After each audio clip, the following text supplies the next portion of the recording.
I first met Hap actually when I was dating his daughter Alice back in 1967, 68. And then we ended up getting married, and I've worked here part-time as I had another full-time job.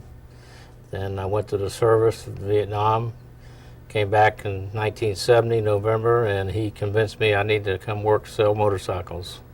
Well, he was well known. At the time, I didn't realize he was well known in the industry in this area for motorcycles, because when I was dating his daughter, everybody said, "Oh, you want to get a motorcycle?" I said, "Well, I don't know." And I never knew who Hap was at that time, but I met him, and he was a fine gentleman, and just fun to I don't know, just all right guy.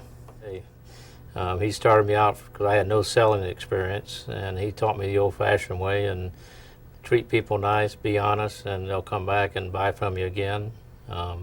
Always back up what you sell. And so I've learned some of the stuff he's taught me I didn't believe in, but it took me a while to try it, and it works. I've been working with Haps for 37 years. I actually go back to 1968, I believe. That's when I got a 160 Honda my wife bought me, and she taught me how to ride. And I rode it for a year back and forth to work. And then when I came back from Vietnam, they bought me a CO 175, and I started riding that and rode in the woods and started selling the Hondas. Yeah, when you marry into the Pond Light family, you have to learn how to ride a motorcycle. Yes, it's been fantastic. Used to a lot of riding for years, woods riding, street riding. Probably slowed down a little bit the last 4 or 5 years. Actually, they bought a 175 my wife bought for me when I came back from Vietnam, and we started riding from there, and I just moved up the ladder, different size bikes.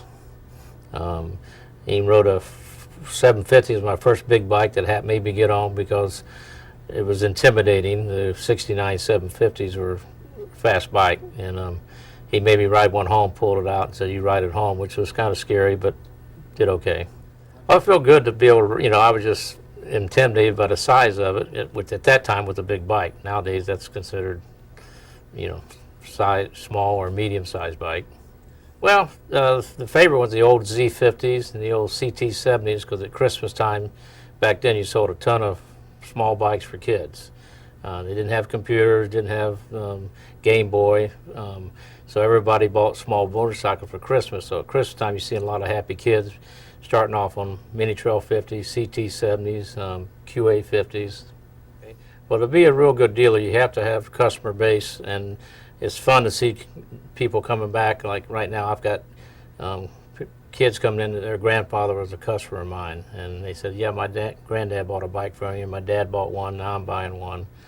It's kind of neat. It makes you feel old, but it's gratifying to see them come back and still deal with you. The best way to get a good relationship with a customer is treat them right, and sometimes you go riding with them, do things outside the job area, you become friends with them, and always try to be nice to them and treat them right and do what's best for the customer.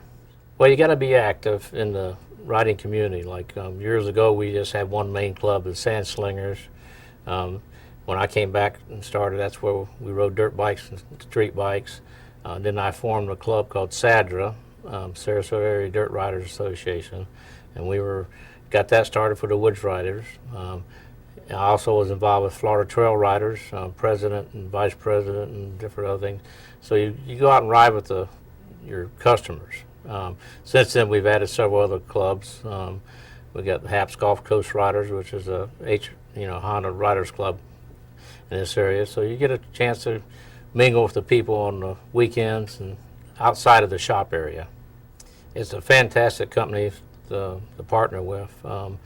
Granted, it's not as, sometimes we kind of complain about the models that you have in the last 4 or 5 years has not been great from our standpoint. We think they should do more, but maybe we're just expecting too much, because Honda's always been the leader. They bring out stuff you never dreamed of, and it sells.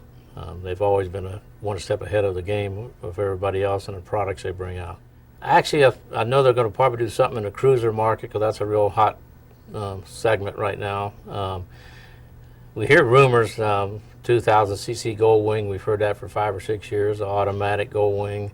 I don't think they're going to go that way, but they are going to bring back some, I think, some scooter models that we've had before. I think the 150 scooter is rumored to be coming back, which we desperately need. But where they're going, I really can't tell you exactly. They're always seem to do something I never heard of.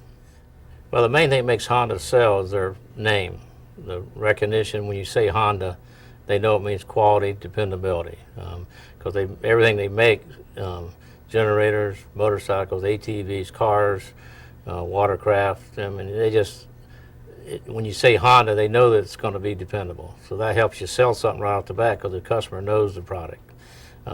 So it's easy to sell something when they know the name and they know the history behind Honda and the dependability just built into it. They don't make one product better than the other. Like if you got 10 street bikes, they're all reliable. It feels good to be able to meet all their needs for the whole family. When they come in looking for a four-wheeler or looking for a street bike to save gas money, they're looking for a watercraft to go out and have some fun on the water. So it's kind of neat to have the whole product line and know you're selling a quality product to them and they're going to be happy.